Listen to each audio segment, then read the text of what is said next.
গরম থেকে ক্ষণিকের স্বস্তির আশ্বাস আলিপুর আবহাওয়া দপ্তরের। আগামী 3 দিন উত্তরবঙ্গ সহ গাঙ্গেয় পশ্চিমবঙ্গে ঝড় বৃষ্টির পূর্বাভাস। হিমালয় সংলগ্ন পশ্চিমবঙ্গ এবং বিহারের ওপর ঘূর্ণাবর্ত সৃষ্টি হয়েছে।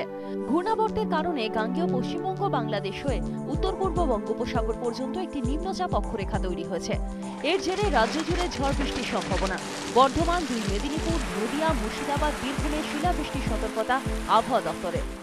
আগামী 3 দিন উত্তরবঙ্গ সহ গাঙ্গেয় পশ্চিমবঙ্গে বৃষ্টির সম্ভাবনা আছে। আজকে গাঙ্গেয় পশ্চিমবঙ্গের উপরে জেলাগুলোর উপরে শিলাবৃষ্টি সহ ঝড়ের সতর্কতা জারি করা হয়েছে এবং উত্তরবঙ্গেও দমকা হাওয়া সহ বৃষ্টির সম্ভাবনা, ঝড় বৃষ্টির সম্ভাবনা। আবহাওয়াবিদদের মতে ছোটনাগপুর মালভূমির ওপর যে বজ্রগর্ভ মেঘ তৈরি হচ্ছে তা রাজ্যে ঢুকে বর্ধমান, নদিয়া পর্যন্ত এসে ভেঙে যাচ্ছে। এর ফলে কলকাতায় সেভাবে ঝড় বৃষ্টি হচ্ছে না, যদিও আগামী কয়েকদিন কলকাতা ও তার পার্শ্ববর্তী অঞ্চলেও হালকা ঝড় বৃষ্টির সম্ভাবনা রয়েছে। কলকাতার ক্ষেত্রে আংশিক মেঘলা আকাশ থাকবে, কোনো কোনো অঞ্চলে ঝড় বৃষ্টির সম্ভাবনা থাকছে। তবে বৃষ্টি হলেও গরম থেকে এখনই রেহাই মিলছে না। বাতাসে আপেক্ষিক আর্দ্রতা বেশি থাকায় ঘাম বেশি হবে।